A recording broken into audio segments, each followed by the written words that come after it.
ഇന്ന് നമ്മൾ ക്രൂയെ എന്നുള്ള സ്ഥലത്ത് പോവുകയാണ്.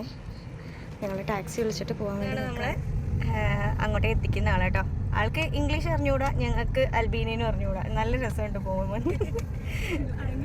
ഞങ്ങൾ ആംഗ്യ ഭാഷയിൽ അങ്ങോട്ട് എത്തും. ജർമ്മനി ഉള്ളതുകൊണ്ട് അവിടെ എത്തുമെന്ന് വിചാരിക്കണം, ഹോപ്പ്ഫുള്ളി. ഈ യൂറോപ്പിൻ്റെ മാപ്പിൽ തപ്പി നോക്കിയാൽ അധികം പരിചയമില്ലാത്തൊരു ചെറിയ രാജ്യം അത്രയേ ഉള്ളൂ നമുക്ക് അൽബേനിയയെക്കുറിച്ച് ഫീൽ ചെയ്യുക. പക്ഷേ ഈ രാജ്യം നേരിട്ട് കാണുമ്പോൾ നമ്മൾ പ്രതീക്ഷിക്കുന്നതിനേക്കാളൊക്കെ ഭയങ്കര ഡിഫറെൻ്റാണ് ഇവിടുത്തെ ഒരു കൾച്ചറും കാര്യങ്ങളെല്ലാം. നമുക്ക് പൊതുവേ ഒരു സ്ഥലത്ത് പോകുമ്പോൾ ഒരു കൺഫ്യൂഷൻ ഉണ്ടാവില്ലേ, അതായത് മൗണ്ടെയിൻ ഹൈക്കിംഗ് അങ്ങനെ പോകണോ, അതോ കടൽ തീരങ്ങൾ ബീച്ചസ് ഇങ്ങനെ സെലക്ട് ചെയ്യണോ എന്നൊക്കെ, അതോ സിറ്റി ലൈഫ് സെലക്ട് ചെയ്യണോ, അതോ ഗ്രാമപ്രദേശം സെലക്ട് ചെയ്യണോ, ഇങ്ങനെയുള്ള കൺഫ്യൂഷൻസിനൊക്കെ ഒരു ഉത്തരമാണ് ആക്ച്വലി ഈ അൽബേനിയ എന്ന് പറയുന്ന സ്ഥലം. കാരണം നമുക്ക് ഇവിടെ എല്ലാം അവൈലബിൾ ആണ്. മൗണ്ടെയിൻസിന് മൗണ്ടെയിൻസ് ഉണ്ട്, ബീച്ചസിന് ബീച്ചസ് ഉണ്ട്, സിറ്റിക്ക് സിറ്റി ഉണ്ട്, ഗ്രാമത്തിന് ഗ്രാമം, അങ്ങനെ എല്ലാ രീതിയിൽ നോക്കുമ്പോഴും നമുക്ക് എല്ലാത്തിൻ്റെ ഒരു ബ്ലെൻഡ് തന്നെയാണ് അൽബേനിയയിൽ കാണാൻ പറ്റുക. അതുകൊണ്ട് തന്നെ അൽബേനിയയിൽ ഓരോ ദിവസവും ഞങ്ങൾക്ക് ഓരോ പുതിയ എക്സ്പീരിയൻസ് ആയിരുന്നു. ഇത്തവണ നമ്മൾ പോകാൻ പോകുന്നത് ക്രൂയെ എന്നുള്ളൊരു ചരിത്ര നഗരത്തിലേക്കാണ്. നമ്മളിപ്പോൾ സ്റ്റേ ചെയ്യുന്നത് അൽബേനിയയുടെ ക്യാപിറ്റൽ സിറ്റിയായ തിരാന എന്ന് പറഞ്ഞ സ്ഥലത്താണ്. അപ്പോൾ തിരാനയുടെ മറ്റൊരു പ്രത്യേകത എന്ന് പറയുന്നത് ഇവിടുത്തെ സിറ്റി ലൈഫാണ്. രാവിലെ മുതൽ തന്നെ കഫേസും സ്ട്രീറ്റും ഒക്കെ നല്ല തിരക്കാണ്. പിന്നെ ഇവിടെ ഭയങ്കര സ്ട്രോങ് ആയിട്ടുള്ളൊരു കോഫി കൾച്ചറുണ്ട്. കോഫി ഭയങ്കര ഇമ്പോർട്ടൻ്റ് ആണ് ഇവർക്കിവിടെ. അതുപോലെ വൈകുന്നേരം ആകുമ്പോൾ തന്നെ ആളുകളെല്ലാവരും പുറത്തിറങ്ങും, ഫ്രണ്ട്സ് എല്ലാവരും ഒത്തുകൂടുന്നു, റെസ്റ്റോറൻറ്റ്സ് നിറയുന്നു, സിറ്റി ലൈറ്റ്സ് തെളിയുന്നു, അങ്ങനെ ഒരു ലൈവ്ലി അറ്റ്മോസ്ഫിയറാണ്. അതേസമയം അൽബേനിയയുടെ ചരിത്രവും കൾച്ചറും മറക്കാതെയാണ് ഈ മോഡേൺ സിറ്റി മുന്നോട്ട് പോകുന്നത്. അങ്ങനെ തിരാനയുടെ തിരക്കിൽ നിന്ന് നമ്മൾ പതുക്കെ മാറി പുറത്തേക്ക് ഇറങ്ങി. ഇനി ഡെസ്റ്റിനേഷൻ നമ്മൾ ക്രൂയെയാണ്. തിരാനയിൽ നിന്ന് അധിക ദൂരമൊന്നും ഇല്ലെങ്കിലും ക്രൂയിലേക്ക് എത്തും തോറും നമുക്ക് പതുക്കെ ആ അറ്റ്മോസ്ഫിയറിൽ വരുന്ന ചേഞ്ചസ് നന്നായിട്ട് ഫീൽ ചെയ്യും.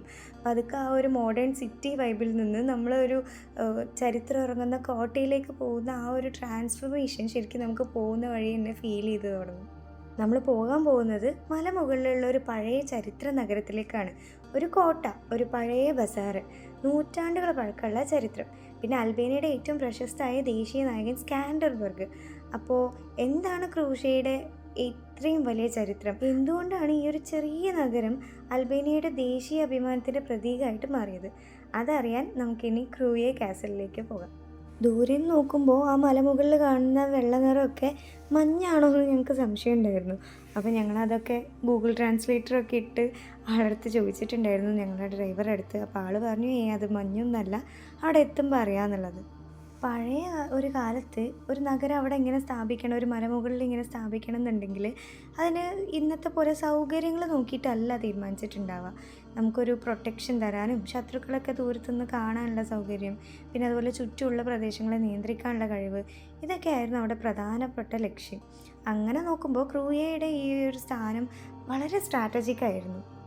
കുറേ നൂറ്റാണ്ടുകളായി രാഷ്ട്രീയവും സൈനികവുമായിട്ടുള്ള സംഭവങ്ങൾക്കൊക്കെ സാക്ഷ്യം വഹിച്ച ഒരു നഗരമാണ് ഈ ക്രൂയെ എന്ന് പറയുന്നത്. പക്ഷേ ക്രൂയെ ഇത്രയും ഫേമസ് ആക്കിയ ഒരു വ്യക്തി ആരാന്ന് ചോദിച്ചാൽ അതിനൊരൊറ്റ ഉത്തരേ ഉള്ളൂ, അതാണ് സ്കാൻഡർബർഗ്. അൽബേനിയയിൽ നിങ്ങൾ എവിടെ പോയാലും സ്കാൻഡർബർഗ് എന്നുള്ള പേര് കേൾക്കാൻ സാധിക്കും. അൽബേനിയയിലെ ഒരു ദേശീയ നായകനായിട്ടാണ് അദ്ദേഹത്തെ കണക്കാക്കുന്നത്. ഒട്ടോമൻ സാമ്രാജ്യം അക്കാലത്ത് യൂറോപ്പിലെ ഏറ്റവും ശക്തമായിട്ടുള്ള ഒരു സാമ്രാജ്യങ്ങളിൽ ഒന്നായിരുന്നു.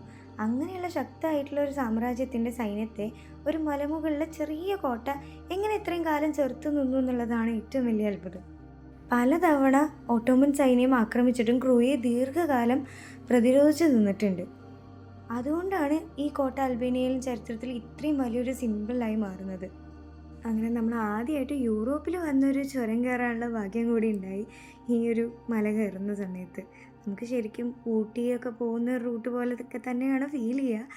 ബട്ട് എൻ്റയർലി ഡിഫറെൻ്റ് ആയിട്ടുള്ളൊരു കൾച്ചറും കാര്യങ്ങളൊക്കെ ആയിരുന്നു.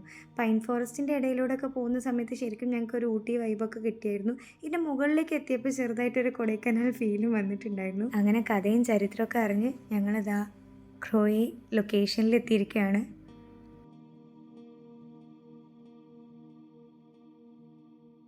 വാഷ്റൂം കാണും നിങ്ങൾ, with balcony view and Indian closet. ഈ ഒരു കഫേൻ്റെ കോർണറിൽ ഉള്ളൊരു സ്പേസാണ്.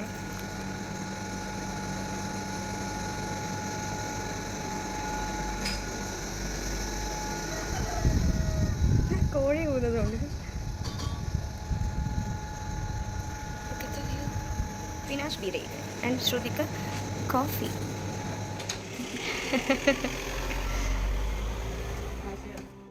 ചരിത്രം മാത്രമല്ല കേട്ടോ, ക്രൂയുടെ ഏറ്റവും വലിയ പ്രത്യേകത അതിൻ്റെ സൗന്ദര്യം കൂടിയാണ്.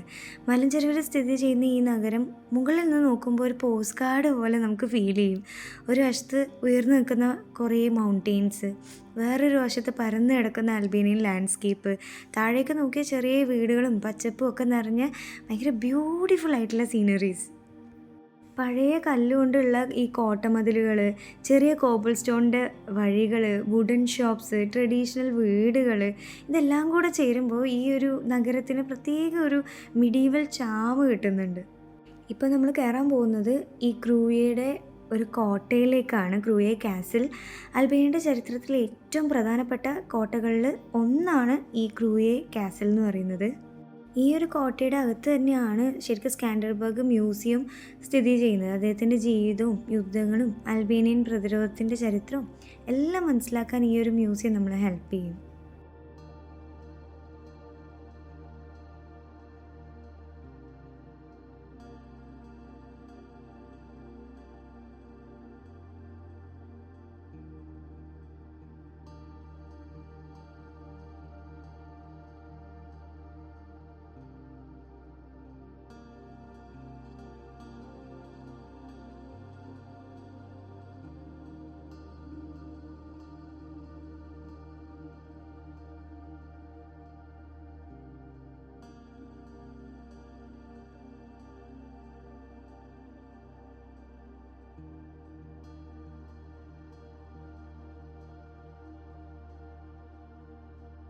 ഇവിടെ നടന്നിട്ടുള്ളതൊന്നും ചെറിയ യുദ്ധങ്ങളൊന്നുമല്ല, പക്ഷേ ഈ കോട്ട എളുപ്പത്തിലൊന്നും കീഴടങ്ങിയിട്ടില്ല.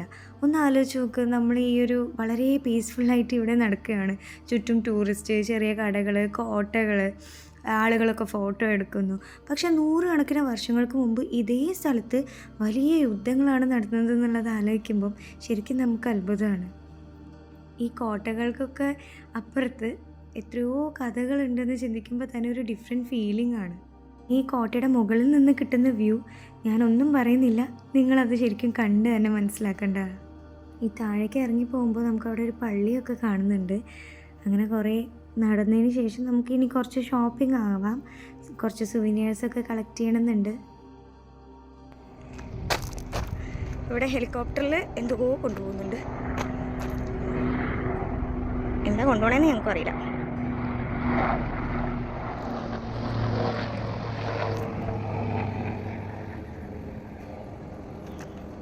Oh. Yes, two. No, two friends. Ready? Why? അതാ പൊട്ടിച്ച്. Yeah? Is that good?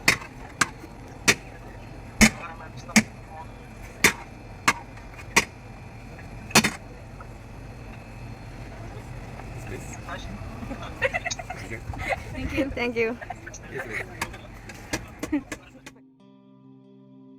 എല്ലാം കാണുമ്പോൾ വാങ്ങണം എന്ന് തോന്നും, പക്ഷെ അരുത് അബു അരുത്. ഇതായിരുന്നു ഞങ്ങളോട് തന്നെ പറഞ്ഞുകൊണ്ടിരുന്നത്. സത്യം പറഞ്ഞാൽ ഞങ്ങൾ 5 മണിയാകുമ്പോഴത്തേക്ക് തിരിച്ചെത്താമെന്നാണ് ഡ്രൈവറുടെ അടുത്ത് പറഞ്ഞിരുന്നത്. കുറേ ആംഗ്യ ഭാഷയൊക്കെ കാണിച്ചിട്ടാണ് ഈ 5 മണി എന്നുള്ള ഒരു ടൈം തന്നെ ഫിക്സ് ചെയ്തത്. പക്ഷേ ഞങ്ങൾ ചെറുതായിട്ടൊന്ന് നേരം വൈകിട്ടുണ്ടായിരുന്നു. ഈ വീഡിയോയിൽ ലാസ്റ്റ് കാണുന്ന ഒരാൾ തിരിഞ്ഞു വരുന്നത് എവിടെയെങ്കിലും കണ്ട ഓർമ്മയുണ്ടോ? അതെ, ഞങ്ങളെ ഡ്രൈവറെ ഞങ്ങളെ തപ്പി ഇറങ്ങിയതാണ്. പിന്നെ തെറി പറഞ്ഞത് മുഴുവൻ ഇറ്റാലിയൻ ഭാഷയിലായതുകൊണ്ട് ഞങ്ങൾക്കൊന്നും മനസ്സിലായില്ല. പറഞ്ഞതിനേക്കാൾ ഒരു 20 മിനിറ്റ് ഞങ്ങളൊന്ന് ലേറ്റായിപ്പോയി. കഷ്ടപ്പെട്ട് സോറി പറഞ്ഞിട്ടാണെങ്കിൽ അങ്ങേർക്ക് മനസ്സിലാവുന്നില്ല. അപ്പം അതിനെ കഷ്ടപ്പെട്ട് ട്രാൻസ്ലേറ്റർ എടുത്ത് അൽബേനിയൻ ഭാഷയിൽ സോറി എടുത്ത് മേഫാലിൽ നിന്ന് ഞങ്ങൾ അങ്ങ് വെച്ച് കാച്ചി. അതോടെ ഇന്നത്തെ എപ്പിസോഡ് വൈൻഡ് അപ്പ്.